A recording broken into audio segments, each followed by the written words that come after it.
Football season is here, and it's time to bet with my bookie. Use promo code Gators and double your first deposit. Your winning season begins today, only at my bookie.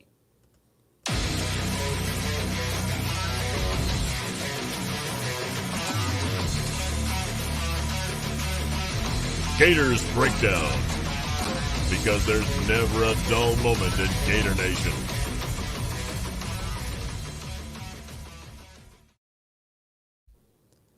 The Gators Breakdown podcast is ready to go. I'm your host, David Waters, and you can find me on Twitter at GatorDave_SEC. And joining me for this episode is co-host Will Miles. You can find him on Twitter at WillMilesSEC and his site, readandreaction.com. Will, you had the week off last week. We had Denny Thompson on talking Gators quarterbacks and Georgia quarterbacks, and really interesting episode there. I wish we would have talked more about Jeff Sims, Georgia Tech's quarterback, that also Denny Thompson got to train and upset FSU last week for the Yellow Jackets. So that was a fun one. But did you get to watch some football over the weekend, my friend? Oh, man, yeah, I did. My son had a baseball game during what I thought was the Florida State Georgia Tech game, and then I got back from his baseball game, and it was still on. I had it recording, and so I had to extend it by about 3 hours to have the whole thing recorded. But yeah, I got to go back and watch it and see pretty decent offensive line play. I don't know what you'd call it. Decent for a quarter. For a quarter, and then it all fell apart. But hey, it was fun. You know, the best part about college football, like in the NFL, like you just feel sorry for Bengals fans. Like you sort of go, "Oh, look at them over there." Unless you're a Steelers fan. Even then, like the Bengals have just been so bad. You know, my experience in the NFL is you just sort of look at the guys who are downtrodden and go, "Oh, look at them." But when it's college football, that's not the way it is. And the Florida Twitter claws were out after Georgia Tech pulled that one out, especially considering that they couldn't make a kick and it should have been like 40-13 or something. But no, I mean, hey, we don't even play Florida State this year, so I mean, it's just we get to revel in everybody else beating them.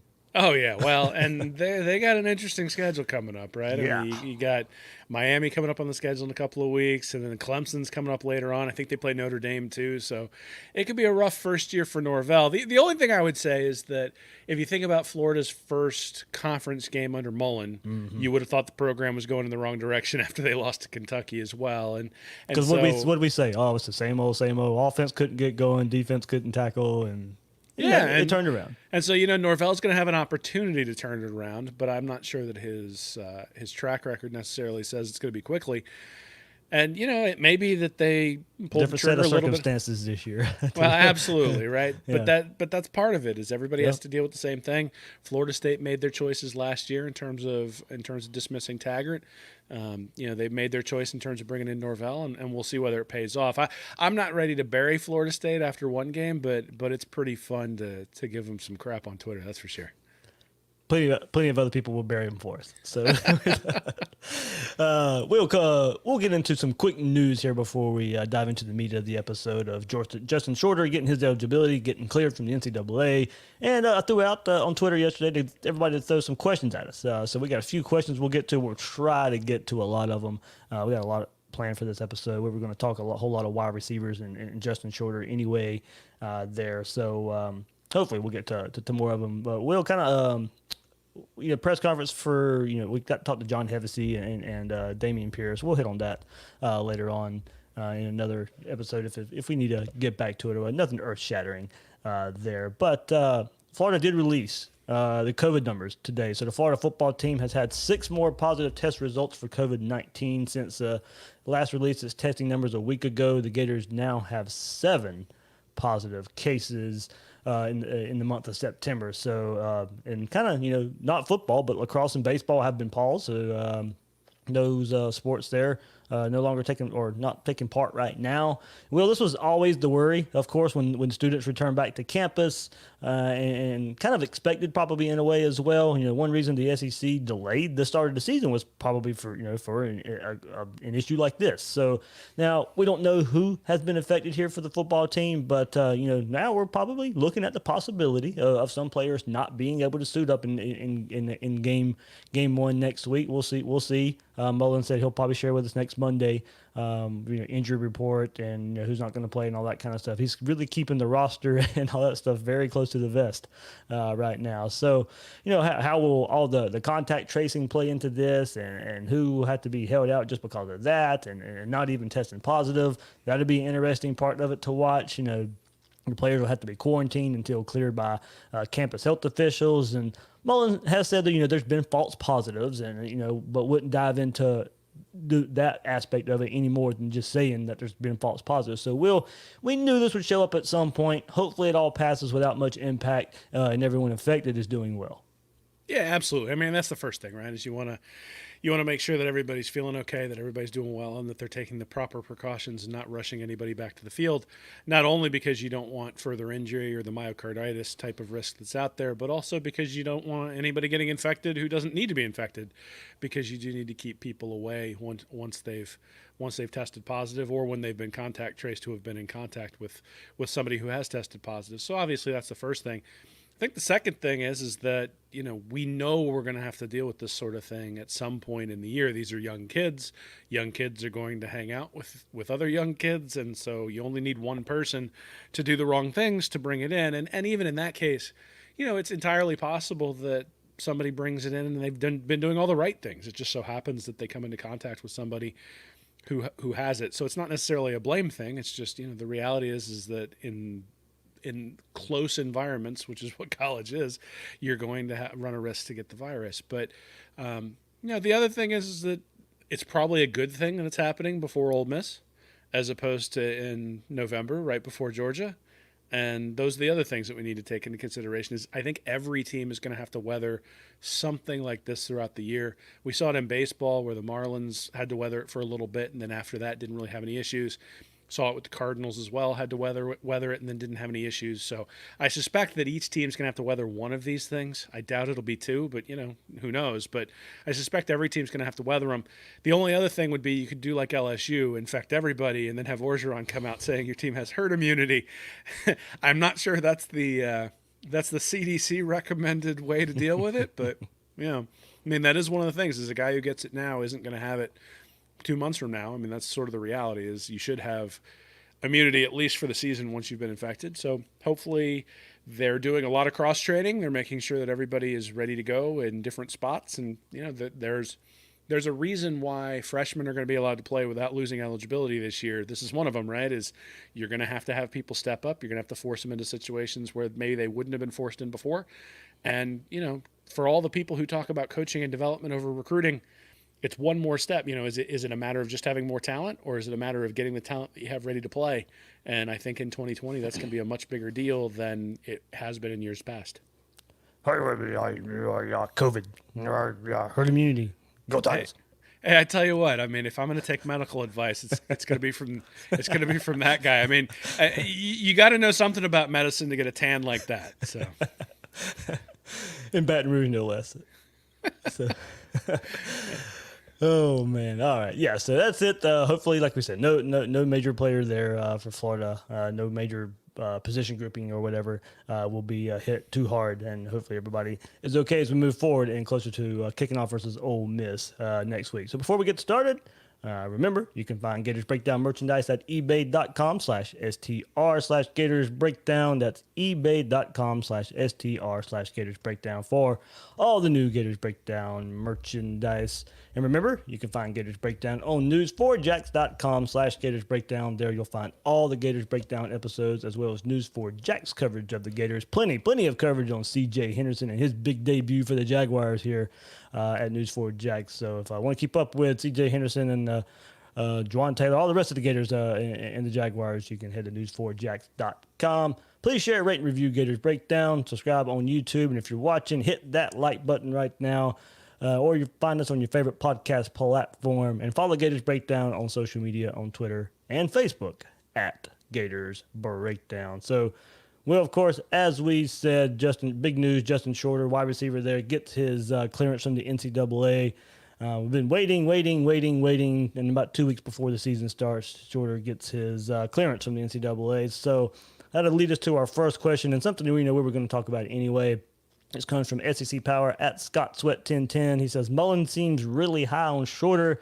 does this wide receiver core have the potential to be better than last year? Pitts, Grimes, and Shorter on the field together could be dangerous. So potential, scary word there. Can they be better? I don't know. I don't know if they'll be better. I can say maybe different in a way, and we'll get into some stuff here. Kind of said it last week. I think this wide receiver core has a chance to be more explosive than the last year's group, but I still want to know who's that dependable player. Where's Mr. Dependability come from? And got some good-looking stuff coming up here in the next few minutes, kind of looking at that. But, Mullen was asked about Shorter because we got to talk to him yesterday in the press conference, and he had this to say about the 6'4", 230-poundish wide receiver. Well, like I said, we're still waiting on a roster, so hopefully the numbers will be updated. But about 6'4", 230 for Justin Shorter. Mullen had to say he has a great attitude. He works hard, very physical player, talented, has size, has speed. Mullen said in his presser on Monday he can make explosive plays down the field, but also one of the things to me is, and I mean great physical blocker at the point of attack. You can see he's a little bit of an older guy. He's not a new guy coming in. He's a veteran guy that has played some football, so he understands the importance of the complete game. He also went on to say about Shorter that blocking is just as important as catching a 50-yard touchdown pass, and when you understand that, you have the opportunity to become an impact player. And then Mullen goes on to mention that Shorter is making strides, because when you pair his work ethic with coaching from the wide receiver coach, Billy Gonzalez, and you've seen what Billy Gonzalez has been able to do since they're coming in, there's Florida receivers wasn't thought of when in Mullen's first year, wasn't highly thought of, and then leaves, one of the most highly regarded wide receiver units in Gators history here. So, Will, in trying to replace so many pieces from the wide receiver room from last year's team, the former five-star recruit will try and become like so many other transfers Dan Mullen has brought in and become an impact player. Yeah, I mean, we've seen Grimes and Van Jefferson at the receiver position were able to come right in and make contributions. Jefferson was pretty much the number one wide receiver right from the jump. Grimes has taken a little bit of time to develop, but certainly, has become more and more and more comfortable in the system as the years have gone on. I think, Shorter has one of the things that I think is interesting is his comments about his blocking, because that's one of the things that Mullen really emphasizes with his wide receivers. It's one of the reasons why certain guys don't get on the field while other guys do get on the field, just because if you can't block for those wide receiver screens and those bubble screens, especially if the offense struggles at all running the ball, then that's just not a wide receiver you can have on the field. That's one of the things that the four wide receivers last year who left, Tyree Cleveland didn't necessarily get a whole lot of targets when he was out there. In fact, he got targeted less often than Trevon Grimes or Jacob Copeland for the year. But Cleveland was a extraordinarily willing and gifted blocker, and having somebody out there who can do that is an important thing. So, I think Mullen's offense tends to work in levels where you've got guys at different positions and guys with different depths. And Tyree Cleveland was the guy who could sort of take the top off the defense, or at least that was the goal last year, was to have him take the top off the defense. But that's not a guy you get to often in your progressions unless the offensive line's really doing its job. And so I suspect that's kind of what we'll probably see from Shorter this year is if they really think he can take the top off the defense, they're going to see him in a blocking role, and then you're going to see him in situations where they want to take a shot. If you look at the four receivers last year, Jefferson, Hammond, Swain, and Cleveland, Cleveland was targeted 35 times. Jefferson was targeted 70 times. Swain was targeted 58 times. So, and then Hammond was targeted 30. So out of those four, only 18% of the targets went to Cleveland. I think that's probably about right. That's probably where he's going to wind up. Yeah, mixed reviews coming out for Shorter out of camps and stuff. So we'll see where that goes. Maybe he can be a big-time contributor. But, of course, everybody's still looking at Trevon Grimes, Jacob Copeland, Kadarius Toney as being the main targets from now because they're just so much more well-known than everybody else. And so, Will, I wanted to go back to last week's episode when discussing the wide receiver core. And, I was discussing Mullen's comments on Kadarius Toney becoming more of a complete wide receiver.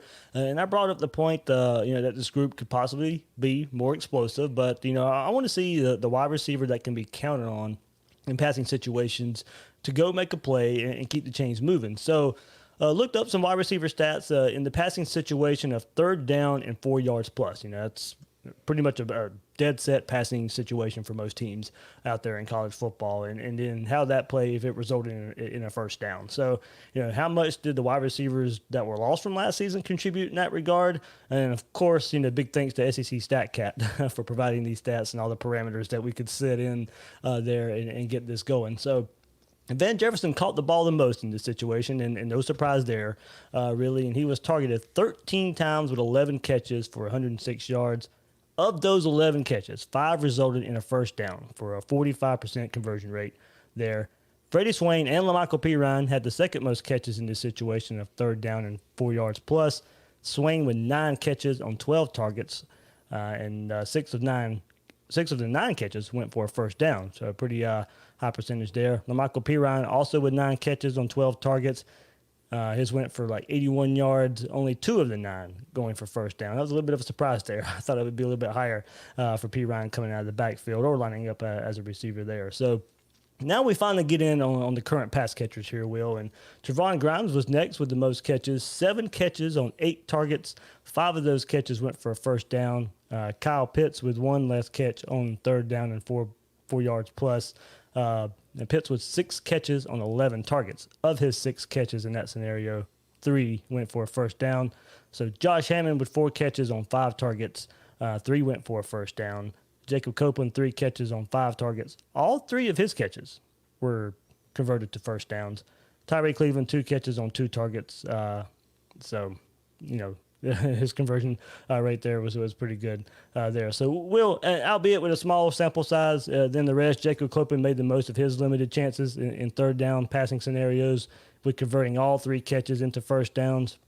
Josh Hammond was second in that regard by only missing 1 conversion. Trevon Grimes converted 71% of his catches in that scenario to first downs, followed by Freddie Swain at 67%. So surprisingly, the 2 main targets had the worst conversion rate. Kyle Pitts at 50% and Van Jefferson at 45%. So granted, they were targeted more and defenses knew the ball was going there more in those situations, so that's pretty understandable.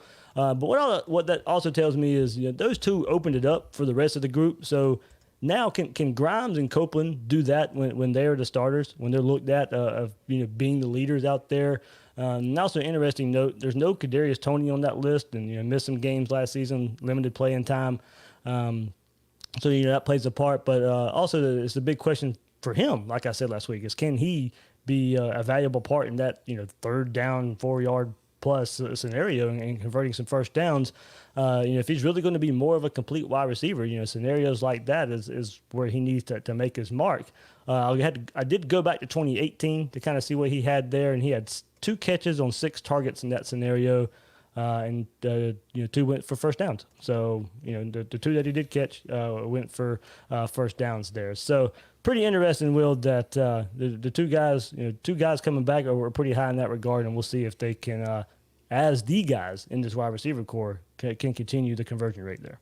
Yeah, I mean, the interesting thing is that out of the number of catches, 35% of them went to, Toney, Pitts, Copeland, or Grimes. When you look at those 4 guys, and those are 4 of the returning guys, you would have expected more of those 3rd and 4 opportunities, at least I would have, more than 65% of those, to go to Jefferson, Hammond, Swain, and Cleveland. And it just sort of proves the point that Mullen is going to spread the ball around and that he's going to build a deep wide receiver core, and that even if you look at the more broader numbers for the overall season in 2019, Jefferson, Hammond, Swain, and Cleveland had 193 targets, and Toney, Pitts, Copeland, and Grimes had 173. So the ball gets spread around in this offense. The question to me, I think people think about who's going to step up and be the number 1 wide receiver, but last year 4, 5, 6, and 7, when you include Pitts in that group, 4, 5, 6, and 7 were really, really, really effective.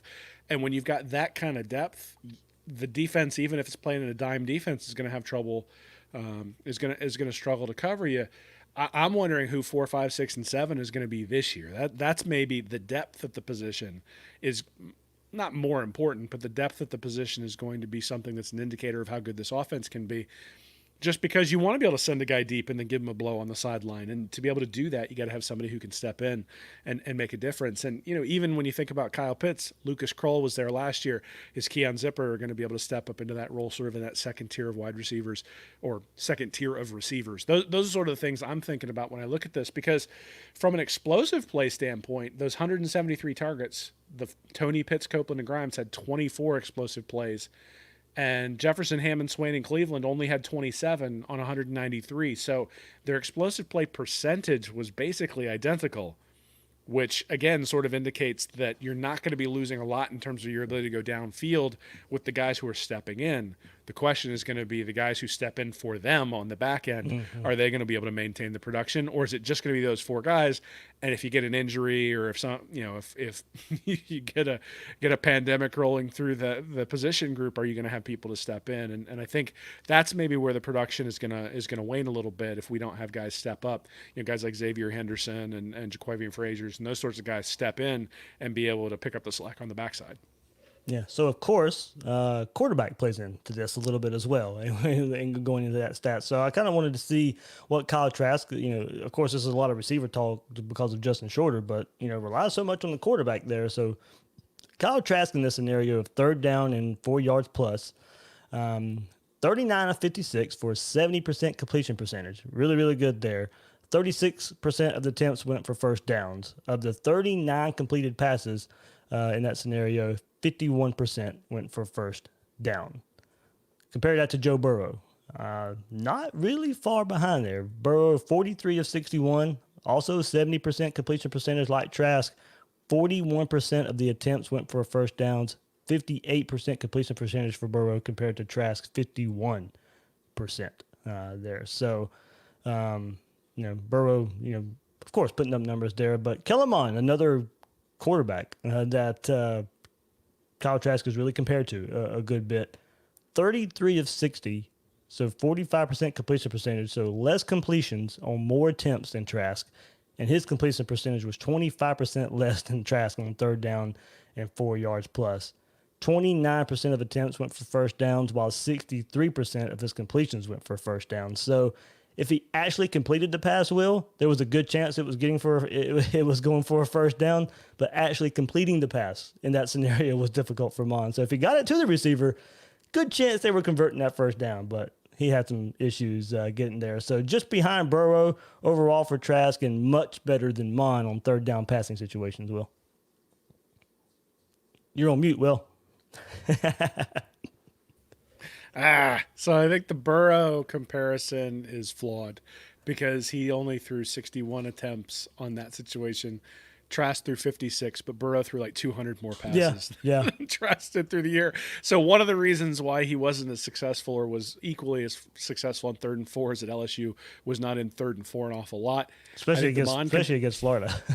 Yeah, I think the Mond comparison is apt just because Mond is who he is on 3rd down. And granted, he hasn't had a whole lot of protection, but when the protection has broken down, he has shown to be a flawed quarterback when it comes to being able to complete the ball. And that sort of tells the story. And Trask, one of the reasons I think there's a ceiling on what Trask can do is because he was so consistent across all situations. You look at 3rd and long, he was really, really good. You look at 2nd and long, he was really, really good. You look at 1st and 10, he was really, really, basically, he is the same quarterback on 1st and 10 as he is on 3rd and 4, as he is on 3rd and 10, as he is on 3rd and 17. And usually you see guys, you go, oh, this guy can work on this particular situation. I don't know that I can say that about Trask. I think, every time I look at any sort of completion percentage number, he's sitting there at 68, 69, 70%. Every time I look at his explosive plays, it's always sort of sitting there in, I think, the 10 to 11% range. He does a lot of things really, really well. I'm not sure there's a place for him to necessarily completely upgrade this year, but at the same time, it makes me feel really good that the guy's going to complete 70% of his passes in every situation, because against most of the competition, that's going to be enough to win and enough to move the offense. When the windows get a little bit tighter against teams like Georgia, that's where it becomes important to be able to run the ball. I think that's actually where the biggest bang for your buck comes from the Florida offense this year, is they're going to have to run the ball. And if they run the ball, the windows will open up a little bit more for Trask, and all of a sudden, that 3rd and 4 that he completes to a player like Pirine, let's say it's Lorenzo Lingard this year or some other running back, all of a sudden that 3rd and 2 where the guy gets tackled right behind the line of scrimmage turns into an explosive play because they had to honor a play fake, or they had to honor that Trask was going to run the ball around the corner on a read option. Like, those are the things I think that are going to make the biggest difference this year, is just taking advantage of his accuracy by having a running game that opens things up. All right. So, well, man, anything else on Shorter and then the wide receivers and all that, how that's going to play out? Of course, big news. To me, it's just, Shorter just adds one more piece to, there's still probably a lot of figuring out. I think like I said, who the main guys are. But, this is just one more piece of trying to figure out how you're going to replace that group from last year. Yeah, I mean, there was some talk earlier this year that Tony and Copeland and Pitts might end up opting out because of COVID, and certainly Shorter would be really critical if that was the case. And if there's some injuries, he might end up being a critical piece. I don't know that you ever want to rely on a guy who's got 15 catches in his freshman and sophomore years as a linchpin for what you're going to do. I mean, maybe he turns into that, but you don't want to rely on it. And I think the good news is Florida's in a position where they don't have to rely on it. He can be a key cog in the wheel, but he doesn't have to be Percy Harvin. And I don't think it's fair to ask him to be Percy Harvin either. I think those guys have different skill sets, and we'll see what he can do. At the same time, the idea that he can make explosive plays, and that Mullen's particularly calling that out, does mean that even with a limited understanding of the playbook and limited reps, there are things he can probably do right from the start that you might not be able to do with an offensive lineman, or you might not be able to do with a linebacker or something like that. Whereas a wide receiver just sitting on the outside running routes and blocking should be easier to pick up, should be able to sort of acclimate to the program and to the scheme quick enough that he can make a contribution early on. So, I mean, I think it's a significant thing that he's been deemed eligible, particularly with what we talked about earlier about not everybody's always going to be healthy maybe every week, and you're going to need a lot of depth. And so he adds depth. He also adds talent. He just hasn't converted that talent into production yet. But let's be honest, that's also one of Mullen's specialties, right? Is getting the guys who come in and making them produce to the level of their recruiting ranking. He seems to have done a better job of that than just about anybody in the country. And so I'm excited to see what he can do with Shorter. All right. So before moving on, a quick word from MyBookie. Winning season returns at MyBookie. Winning season means doubling your first deposit. Winning season means insane props, epic bonuses, and the craziest cross-sport wagers. At MyBookie, winning season means watching live sports and betting live sports all season long. The NFL has returned and more college football is being played. That means action-packed Saturdays and Sundays and huge cash prizes. Get in on the action. Use promo code Gators and double your first deposit. New players get up to $1,000 in free play, designed to add more excitement to the sports you love and the games that you bet. Bet with the best this football season for your chance to win big. Use promo code Gators and double your first deposit. Your winning season begins today only at MyBookie. So, all right, let's get into some questions here, and we're going to start here with Brad Dugan, 1987, at Brad Dugan 87 on Twitter, and he goes, with Jamie Newman leaving Georgia, will this be the best chance for us to regain and reclaim the East? And, well, of course, we've talked plenty about that this offseason. This is Florida's best chance of reclaiming the East here. With all the questions surrounding Georgia, all the new pieces missing spring, Jamie Newman now relatively new news that he's not going to play quarterback, opting out, and then so with or without Jamie Newman, this was going to be Florida's best chance. And I wasn't that high on Newman to begin with, and this offense may be better under JT Daniels or DeJuan Mathis, but I still don't know how good.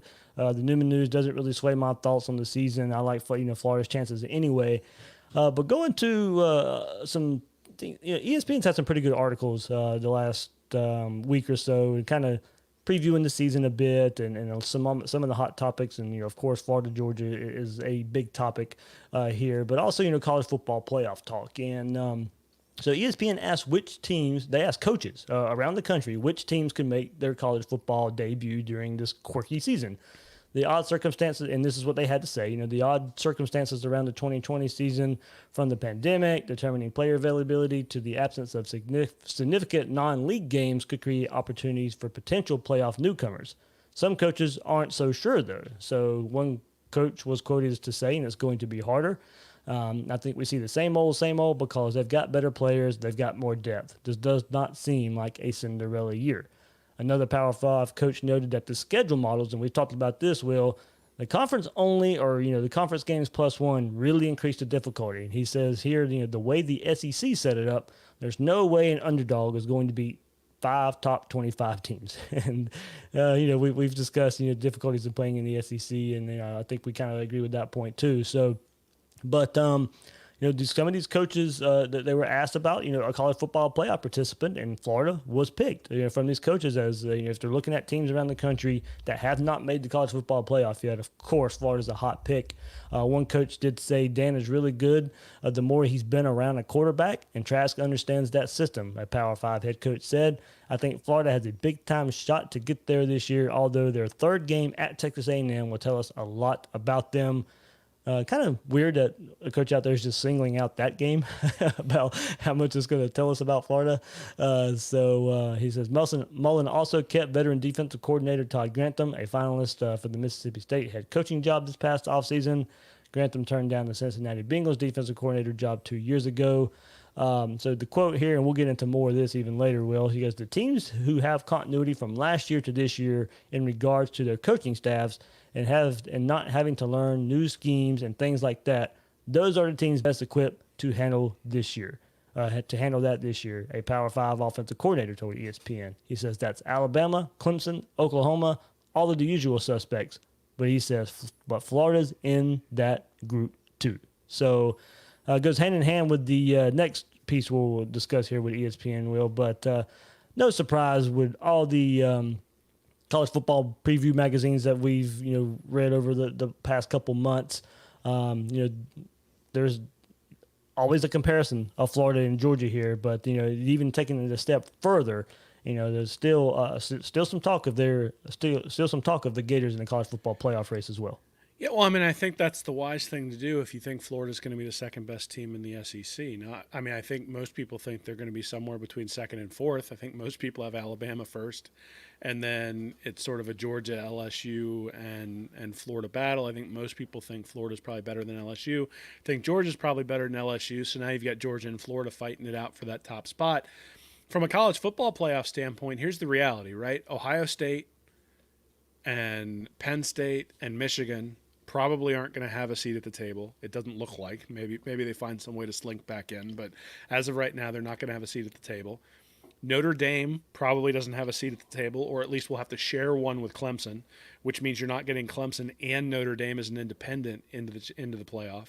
And teams like Oregon and Washington and Stanford aren't going to get in because there's no Pac-12 football. So when you start looking at sort of the top 12 teams in terms of talent, I mean, Florida's right up there in like the seventh or eighth spot probably for overall talent, up with like the Oklahomas and the Texases of the world, right around where Clemson is, and probably a little bit below Alabama and Georgia. But again, you've got all that experience coming back. So if you think experience is going to be more valuable, then you say, hey, Florida can beat Georgia, and two teams are going to probably make it from the SEC.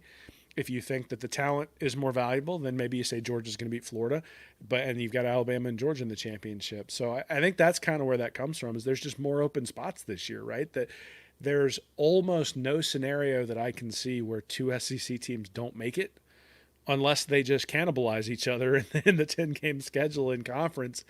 But then what are you doing? You're putting Clemson and Notre Dame in the same tournament after Clemson has beaten Notre Dame twice. I mean, in that case, then Notre Dame would have had to beat Clemson once, and vice versa, right? Somewhere along the way.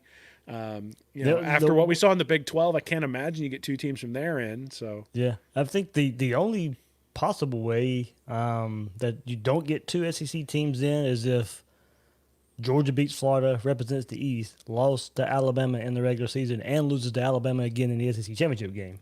Yeah, but even then, you wonder whether Florida gets another shot the same way Alabama did a couple of years ago, right? It is dependent on what Florida does the rest of the season if they lose to Georgia. There's just more paths, right? I mean, the pathway for Florida coming into the season without COVID was you got one shot. You got to beat LSU, and you got to beat Georgia, well, you could probably lose to LSU and beat Georgia and still make it to the SEC title game, and then you have to win the SEC title game, or you got to run the table, lose the SEC title game, and maybe they take you in the playoff. But that's pretty unusual that you'd lose to the team that wins the SEC, and then both of you would get to go. That's a much more realistic scenario now that COVID is here and the Big Ten and the Pac-12 aren't playing. So I think the paths are open in. There are more opportunities. And then the other thing is we talk about recruiting a lot in terms of how Florida relates to Georgia and Alabama. One thing we don't talk about is how they relate to Kentucky and South Carolina and Missouri and Vanderbilt and the teams that they play in the East. And the reality is that they should win those games. So that coach who talked about having to play 5 underdogs or win 5 games where you're an underdog, Florida's only going to have 1 game where they're an underdog this year. Or at least they should only have 1 game where they're an underdog this year, and that's going to be the game against Georgia. And even then, in November, they may not be an underdog anymore. So, right now that's the only one, and by that time, you never know. So it is not a inconceivable thing that Florida would win 1 game as an underdog and then run the table the rest of the way. And if they do that, they're probably in. I think you're going to be able to lose. I think if you go 10-0 and lose the SEC title game, you will likely be able to still be in the playoff just because there isn't going to be anybody else to choose from. And, it'll be fun. We'll get to root against Notre Dame, which is like a pastime of mine anyway. If Notre Dame's playing Clemson in the championship game in the ACC, and if Clemson smacks them, then there'll be a second SEC team going.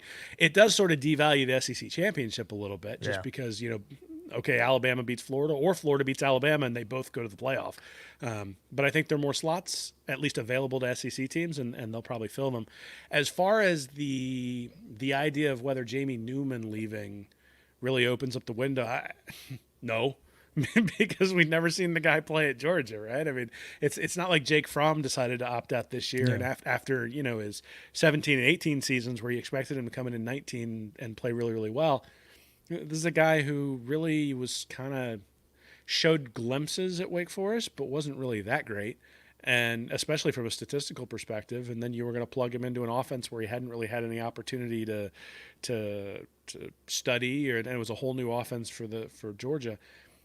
The only thing I would say in terms of it being Florida's best chance is I wrote something last week about the way recruiting works in this extra year of eligibility, and I think Florida's going to be able to use that to its advantage to build up depth over the next couple of years. Obviously, I want them to get Georgia this year because I think that's important from a recruiting perspective, and I do think that having Kyle Trask coming back and all the experience gives them a really good shot. But whereas I would have said this is like a must-have, you have to win Georgia this year, I do think some of the recruiting and the extra year of eligibility that COVID's brought on may end up benefiting the Gators down the road in a way that it doesn't benefit Georgia. And talking about that experience, that goes to the next point here, and more Florida-Georgia talk here from ESPN, because they're breaking down the 4th college football playoff spot, and they group Florida and Georgia together, not separate. They put Florida and Georgia right here together in one pairing. So he goes, let's assume, this is from Bill Connolly on ESPN. He's basically saying, let's assume the most straightforward possible result this fall. And kind of going to your point, Will, is, just it may be kind of easy to kind of plan out the way the season's going to go just a bit right now, but let's assume the most straightforward possible result this fall. That's Alabama, Clemson, and Oklahoma win their respective conferences. Finish with 0 or 1 loss each and make their 6th, and 5th college football playoff appearances, respectively. So who gets the 4th spot is what Connolly's asking. He goes, 10 are most likely teams in his eye here, but he has Florida and Georgia together now, most likely in the 4th spot. He goes, I can talk myself into chaos all I want, but chaos will require both Georgia and Florida to drop a close game or two in the regular season, then maybe get handled pretty well by Alabama in the conference title game. If the Dogs or Gators roll to 10-0 or maybe 9-1, this exercise is mostly moot. Kind of going back to your point, Will, there. So he goes, a reason for picking Florida is continuity. One of the many theories we discussed this offseason, and Will, I think you and I brought this up really early, pretty much before anybody did, when discussing COVID and spring football and how continuity and not having a whole lot of experience in the spring was going to hurt teams. But because a reason for picking Florida is continuity. One of the many theories we discussed this offseason was whether continuity might have more of an impact on teams than it normally does. With spring practices eliminated and practices altered, might there be an added bonus for a team that already knows itself, its culture, and its coaches? If so, there are some other teams that could benefit. Below is a list of FBS teams that are playing this fall that so A, are playing this fall, B, have a head coach entering at least his third season, C, return last year's offensive and defensive coordinators, and D, rank in the top 50 of Bill Connolly's returning production rankings. So he has Florida, AP number 6. He has Florida 46 in returning production. Number 9, Texas A&M was 16th in his returning production. Number 13, Cincinnati, 26 in his returning production. And this maybe, Will, is where maybe the experience and the continuity maybe falls on its face a little bit. Number 15, Iowa State, and they were 43rd. 3 spots ahead of Florida in returning production, and they lost to Louisiana this past weekend. So well, your buddy Tim Brando had them 6th this year, so he's... Timmy B. Oh, Timmy B. Well, I mean, again, we don't like each other very much. Well, I think Iowa State sort of fits that profile, right? You've got Brock Purdy coming back. Yep. You've got a guy who completed 66% of his passes last year for 8.4 yards per attempt, and you go, hey, if he takes the next step forward, then Iowa State's going to be really, really good. And then he just put up a complete stink bomb against Louisiana. 45% completion percentage, 4.1 yards per attempt, 1 interception, a QB rating of 74.8. I mean, here's the reality. If Kyle Trask comes out and plays like garbage, it isn't going to matter what kind of continuity we have. It's it's lights out. Same thing, I think, when you look at Kansas State. Skylar Thompson actually didn't play too poorly for Kansas State, but at the same time, that's a team that, Chris Kleeman only has 1 year there, but it's sort of a continuity of the Snyder regime. And they played pretty well last year, and then this year come out and lose their opening game. So, and then even when you think about Georgia Tech, right? I mean, you got Blackman coming in. Obviously, the coaching staff has changed, but I think we'd all agree that just about any coaching staff upgrade would probably be an upgrade on the Willie Taggart era. And, they come out, and Blackman's got a lot of experience, and they've got a lot of guys who are experienced on that team. Georgia Tech comes out with Sims and is able to win that game. And really, the score was 16-13 there, but Georgia Tech dominated that game. And so I'm hesitant and I'll to throw say, one more, Will, at you. It wasn't a loss, but Ian Book didn't play that good either against Duke. I mean, it was a very subpar performance. And another quarterback like Brock Purdy, who's listed up there with Kyle Trask in, quarterback rankings and continuity and having a whole lot of experience coming back. And Purdy and Ian Book, both experienced quarterbacks, didn't play too well in their first games. Yeah, I mean, so, guys are used to having that East Tennessee State warm-up.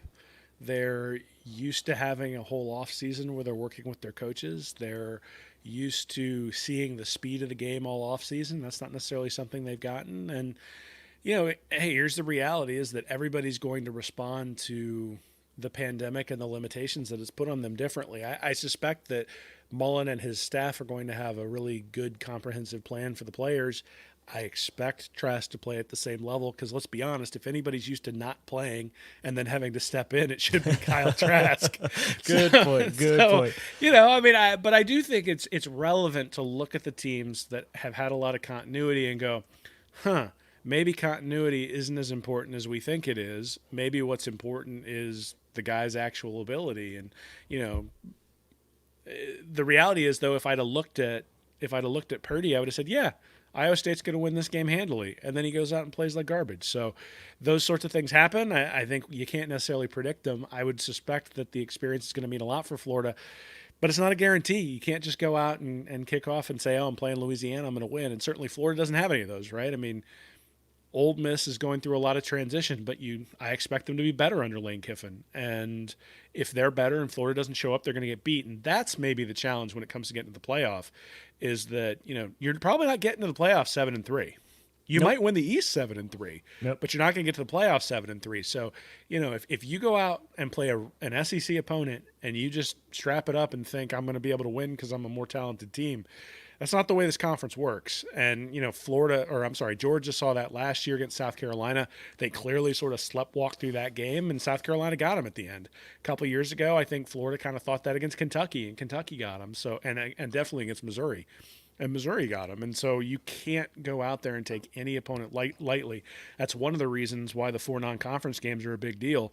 It's one of the reasons why people think Arkansas may not win a game this year, right? It's just... Not only that, Will, and going to Florida's point, it's tough to go undefeated for Florida. They had one team in '95 go undefeated for a regular season. No other Gator team has done it. It's hard to do even with a regular schedule. And now you just added 10 SEC teams. Well, and again, you look at the teams that beat them in those undefeated seasons. It was, it was Ole Miss in 2008. It was Auburn in 2006. Florida State obviously got them in '96, but so you had '95 and '96 back to back, but that wasn't the SEC like it is now. No, it was Spurrier's SEC back then, and once you got to the Urban Meyer era and especially the Saban era, then it became a little bit more difficult to traverse. But hey, that's one of the reasons why it's good, right? I mean, if Florida goes 7-3 this year, okay, that's probably worst case scenario, but it doesn't eliminate their goals, and that's maybe one of the things. One of the arguments I've made for the playoff is that I don't like it because it's more inclusive. I like the idea that a game in September matters. That's something that's going to be taken away this year because Florida could lose to Ole Miss, run the table, and still end up in the playoff. Yeah, that happened in 2008, but a lot of things kind of had to hit right for Florida to get back up into the championship game. That won't be the case this year, but it's a different world in college football, and it's going to be fun regardless. All right. Let's go to next questions here. So Tyler Fornes at the Real Forno says, "Are you guys expecting Kyer Elam to be treated by Todd Grantham as the de facto shutdown cornerback one in this defense, or will it fall on the shoulders of Marco Wilson?" And the next question we'll go keep it here in the secondary from Maverick, LMII23. Do you think Stewart ends up being the guy at star? If so, what happens to Bernie? So back to the first one, Will, from Tyler here. Kyer Elam as the de facto cornerback one. I think Florida has the luxury of not necessarily having to designate somebody as that number one. I think if they want Marco Wilson to just stay on maybe one side of the field, they can do that. If they want Kyer Elam to stay on the other side of the field, they can do that. If they want to match up Marco Wilson on one receiver, they can feel confident in doing that. If they want Kyer Elam to be able to be that de facto lockdown guy, they can do that as well. But we've seen and we've heard through all these press conferences so far that Marco Wilson's still going to play in that star role a bit this season. So Kyer Elam, I think he won't probably line up in that nickel spot. So if you want to call him cornerback one, just because I don't think he's going to move around as much as Marco Wilson, then okay, you can label him that. But I think there's some confidence from Todd Grantham if when Florida's playing Georgia and Pickens is lined up out there, he can put Marco on him or he can put Kyer Elam on him. Yeah, I mean, I think we need to recognize anybody who watched that Jaguars game this weekend recognizes how special C.J. Anderson was. And so I don't think you're just going to replace him with one guy no matter how good they are, right? I mean, Kyer Elam's going to be a true sophomore. Marco Wilson, we've talked quite a bit about him coming back from a knee injury, and that knee injury usually takes 2 years to get back. Chances are he's going to have an extra step this year. I think Florida's secondary will be really good. I think a lot of whether it's important is going to be tied to the defensive line. So if Florida can get pressure with four guys, then the defensive backs are going to look outstanding. If Florida has to bring guys on a blitz, they're going to have to put people on an island. And, I suspect they'll probably put Elam on an island more often than they will Wilson.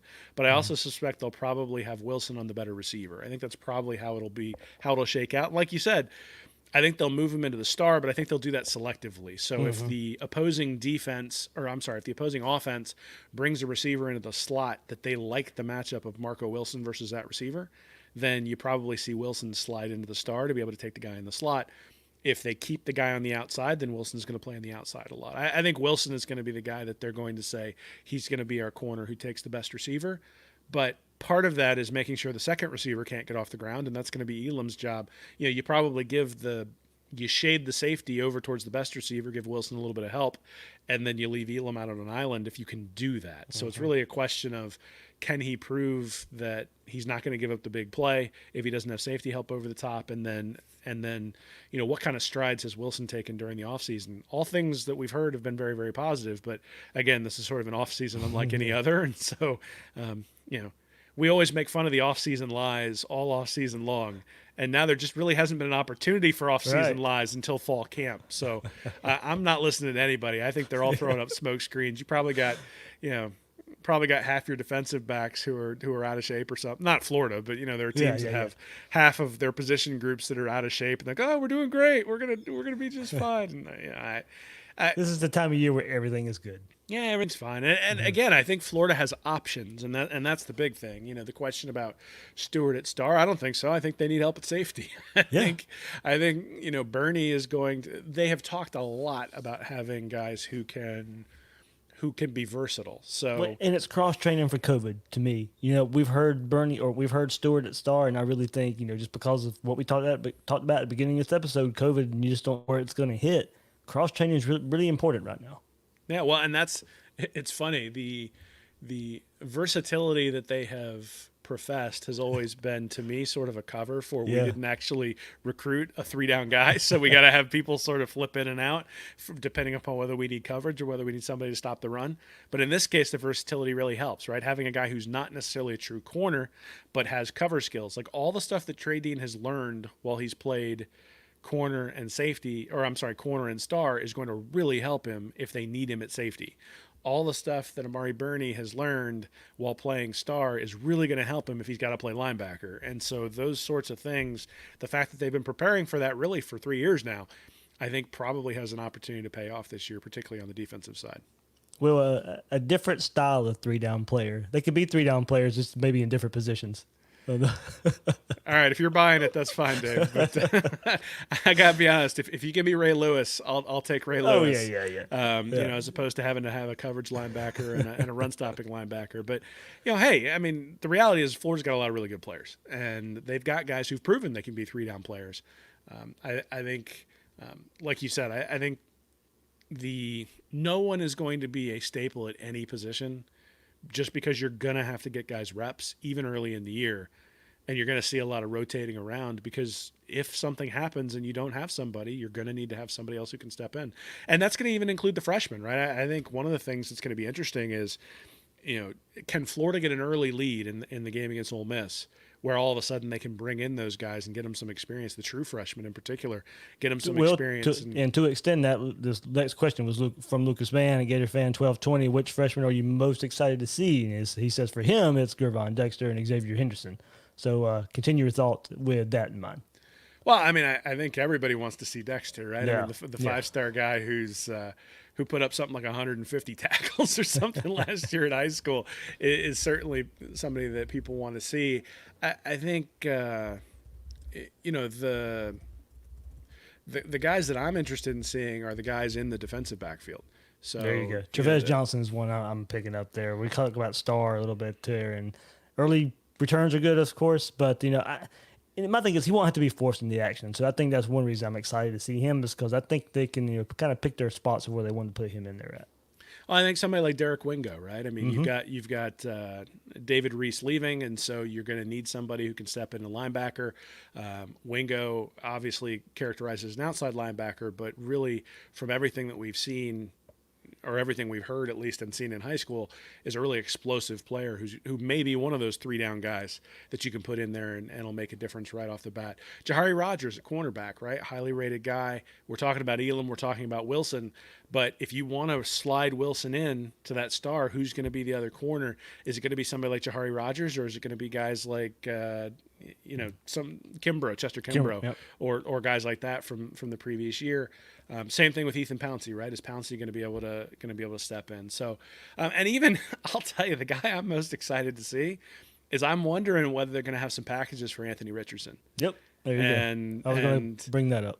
And I really, really, really am looking forward to the 3 quarterback debate that we have next year when Kyle Trask decides to stay and we end up debating between Kyle Trask, Emory Jones, and Anthony Richardson. I would do one final episode of Gators Breakdown and call it. I'll quit Gators Breakdown after that. But, look, the guy has shot up the recruiting boards. He's a huge dude, seems to have a big arm, and certainly has the athletic ability to progress. And interestingly, the most important guy may be Joshua Braun. I mean, when you think about quit reading my mind, Will.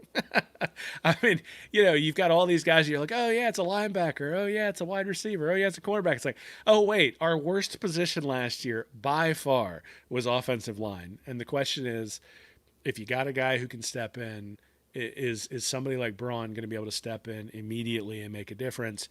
Particularly if you get an injury or two up there, you can't have a drop off as you're heading into the meat of the schedule. When you start playing LSU and you end up with Georgia and even get to the SEC championship game, you're going to need guys who can step in. So I think it's going to be really interesting. Early in the year, if Florida can get some leads where they can get these guys reps in sort of no risk situations, it'll be really important because they're going to need them in game 3, 4, and 5. 6, 7, and 8. I mean, down the line, they're going to need those guys. The question is going to be, are they ready and have they gotten the reps? And Mullen has not been somebody who has played true freshman on a regular basis. He's not even been a guy who's played redshirt freshman on a regular basis.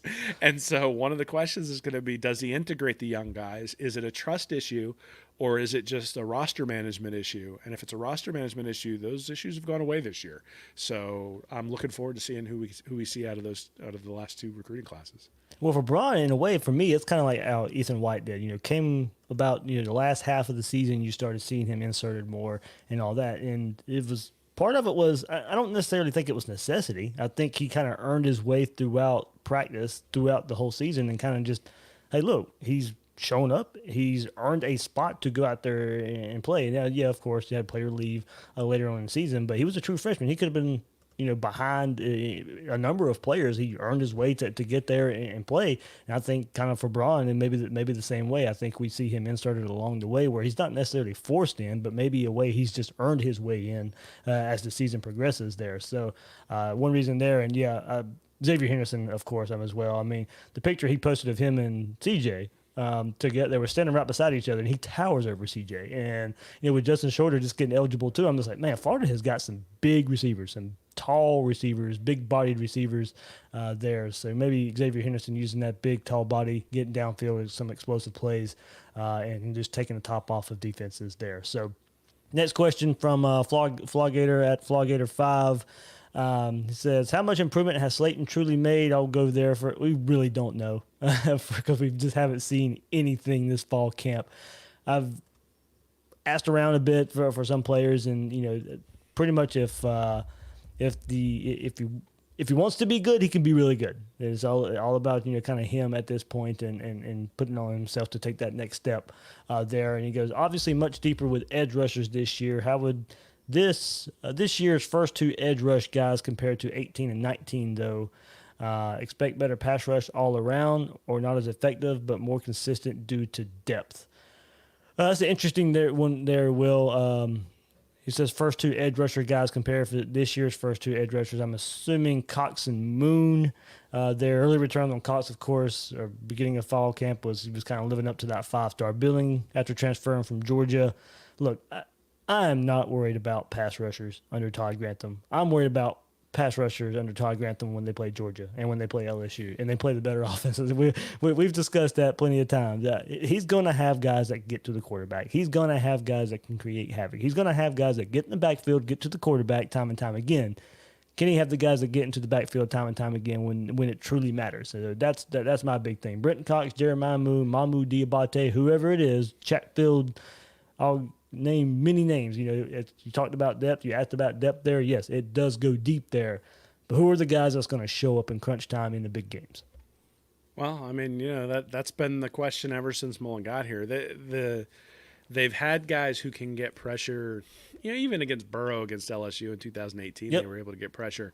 But in the games they've lost, those are games where either guys didn't maintain their gap discipline, or guys couldn't get to the quarterback. And, you saw it last year. We've mentioned a few times on the show this offseason with the dagger to Lawrence Cager that ended that game. That was because, Grantham sort of sat in zone shells the entire game, and it allowed Fromm to pick them apart. They finally needed to force Georgia to punt.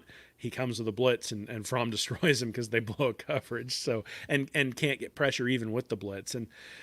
And yeah, I mean, Georgia has been a more physical team. Obviously, 2 guys drafted in the first round of the NFL who were on the offensive line, so you hope that helps as well, right? That not only is Florida maybe taking a step forward up there, but Georgia's taking a step back. And I do want to go back to Slayton a little bit. Like, you don't know what he's going to do, but one thing I think that we should note is he got manhandled against South Carolina last year. And, I'm actually looking at tape from an article that I wrote right now where I see him getting pushed back 5 yards from the line of scrimmage at the snap. And South Carolina was able to run the ball. And if you remember last year, there was a LSU and South Carolina back to back. Yeah, there was a series of games where Florida really struggled against the run, and that had a lot to do with their defensive tackles. And in the South Carolina game, it had a lot to do with Slayton. And I'm not sure whether he got embarrassed, or I'm not sure whether he just got healthy, or I'm not sure exactly what happened. But from that game on, he was excellent. Because remember, the Georgia game was after that, and we were so worried about that run game and DeAndre Swift all going to run all over Florida, and it didn't happen. Yeah, well, I mean, again, I don't know what happened. I don't know that you can pinpoint something. I have no inside information. But I remember watching him in that South Carolina game and going, oh, man, he's like he's on skates. And then you looked at him 2 games later, and all of a sudden he was really holding the point of attack up front. And maybe it's just as simple as a switch finally went on, that he got his role, that he stopped trying to sort of dodge the guy in front of him and said, my job is to take on 1 or 2 offensive linemen and hold the point of attack and let everybody else come in and funnel to the ball. And, it took getting embarrassed by LSU and getting embarrassed by South Carolina to do that. Like I said, maybe he got healthy. Maybe he wasn't healthy at that point in time. But there was a distinct difference from that South Carolina game on. And he started getting draft love by some people later on in the season. Yeah, well, let's be honest. I mean, I think people saw it, right? I mean, when you against Virginia, he was really good. Against Georgia, he was really good. Against Florida State, he was excellent. So, granted, the level of talent. Well, I mean, I guess you can't even say that, right? I mean, South Carolina and LSU maybe, but South Carolina is certainly not more talented than Georgia. He was able to hold up in that game pretty well. And then you go to Virginia, pretty good team. Florida State, a talented team, even though their offensive line struggles. So maybe not the best comparison. But again, I go back to, yes, we haven't seen anything in the offseason to say there's going to be hope. But it's almost like 2 years ago with Franks, and the Florida offense, where if you'd have taken the first 8 or 9 games of the season, you would be like, oh, God, this is going to be awful. And then the question was, are the last 4 games a mirage? Or was he able to turn it around, and is he going to be this quarterback coming into 2019? Before he got hurt, he was that quarterback coming into 2019. He was playing well until he got hurt, making a few mistakes. Obviously, some of the interceptions he threw against Miami and Kentucky were killers, but in terms of his efficiency, he was playing really, really well. And I think the hope is that you see the same thing from Slayton, that if you take the first 9 games of the year, first 8 games of the year, you go, ugh. But then you start looking at the back half of the year and say, hey, if he turns into that player, it could be a real game changer for Florida, especially with Dexter, because now all of a sudden you have some options of rotating those guys in, but also playing them at the same time and giving Dexter some pass rush opportunities with some of the strength that he has. Yeah, I'm a big fan of Slayton and Campbell, starting their defensive tackle there in the middle. I like that group. Definitely want to see Dexter and create some more depth behind those guys. Last one, Will, before we sign off here. Brian Swervelin at Elkhart Gator. He goes, from Indiana, I was able to attend my first game at the Swamp last year. We were lucky enough to see Florida destroy Florida State. They're my second most hated rival behind Tennessee. Which rival are you most excited to play against this year besides Georgia, and why? Love the pod. Never miss it. So... yes, I mean, I'm glad he put the besides Georgia, because that's exactly where I was going. But I'm going to say, probably surprisingly, I know LSU's defending national champions, and that game always brings out the best in Florida fans and just the hype and everything behind that game. I'm going Tennessee, Will, just because it's the last game of the season. I think there's going to be a lot riding on it for Florida, and Tennessee fans just don't know when to shut up. And no matter how many times Florida beats them, every offseason, it's like those previous games didn't happen, and Tennessee faithful feel all confident again until Florida has to go to Knoxville and knock them down again. But I think just because that Tennessee game moving to the end of the season, Florida's going to be, I think we're going to have to win that game to make sure they go to Atlanta. Don't lose a game you probably shouldn't. I don't think you're going to have some big lead over Georgia to where that game probably doesn't matter. I think you're going to have to beat Tennessee. They're going to want to ruin your season and all that by playing the last game of the season. So I'm right now, I think I'll lean barely Tennessee over LSU. I mean, I guess if the question's rivals, we're really talking LSU, Georgia, and Tennessee, right? Yep. I mean, so a loss to LSU would be tough, but you'd be like, okay, they're a good team. They get us every once in a while. We're kind of used to that. A loss to Georgia would be tough because this is a season where you think you can get them, but you know, it's Georgia. You still sort of expect them to be really good. A loss to Tennessee would just suck. I mean, I realize you're in Knoxville, but I mean, you know, the stadium probably won't be full. And, you know, chances are they will have lost their first 6 games of the year and then will be on a 3-game win streak coming in. And everybody will be talking about how they've righted the ship. And, you know, the last time we played in December, obviously, was 2001. You know, Florida, this may be a play-in game for the playoff. Mm-hmm. Right? I mean, it's entirely conceivable that this is the game that gets them into the playoff, not the SEC championship the next week, or 2 weeks later, which is sort of interesting. I still go with LSU. I mean, let's be honest. We've beaten Tennessee like 25 of the last 26 times we've played them or something. That's not accurate, but it seems like, I mean, we've only lost once in the last couple of decades. You're not a rival anymore, right? I mean, you can talk all the crap you want on Twitter, but you're not a rival anymore. Beat us twice in a row, right? Like actually win 2 games in a row. Have a quarterback who you could keep in the entire year, not because of health, but because of actual performance. And don't lose by 4 touchdowns to Alabama, and maybe I'll start to take you seriously. But yeah, those games hadn't even been close the last 2 years. You know, here's the reality: is that Florida has just demolished Tennessee since Dan Mullen came to the town, and other than the real close game in 2006, they've demolished Tennessee in the Urban Meyer era. So basically, in the Meyer-Mullen era, Tennessee has been just a fly on the back of Florida, and LSU's been the one who's been more of the thorn. And even in seasons when Florida has been the better team, those games are always 24-21, and there's some ridiculous fake punt or, you know, something stupid that you're like, oh, the special teams will be ready this year, and then they're not. And yeah, so everybody in the stadium knows a fake field goal's coming, but it happens anyway. So clearly everybody knows Georgia's the big rivalry game this year. But, you know, the season changer, I think, is LSU. I mean, because if you lose to LSU, I think it tells you something about your team that makes you a little bit uncomfortable going to that Georgia game. If you're undefeated coming in the Tennessee game, you should win that by 3 touchdowns. If you've lost to only Georgia, you should still beat Tennessee. I just, you know, again, I get it because of where it is on the schedule. Usually the Tennessee game is sort of a barometer for, yep, we're still better than them, and then you just move on in the schedule. You know, this year maybe, I don't know. I mean, I just don't think Tennessee's going to be. Every year we hear Tennessee's back. Every year we've heard, you know, oh, this is the year. And then every year they fall flat on their face when it comes to an actual big game. If the Florida game's a big game, I'm going to plan on them falling flat on their face again. I'm going to love it. Don't get me wrong, right? I mean, I will absolutely give them hell for it and enjoy it. But that's more because they're so loud. They're like the yippy dog, right? Like that you can just kick across the room if you need to. Not that I'm kicking dogs over here, but, you know, they're the yippy dog versus, you know, I mean, LSU just won a national championship. Georgia just played for one a couple years ago. Forgive me. Those are the ones I take more seriously. Hey, Tennessee beat Alabama, at least play Alabama close, play Florida close.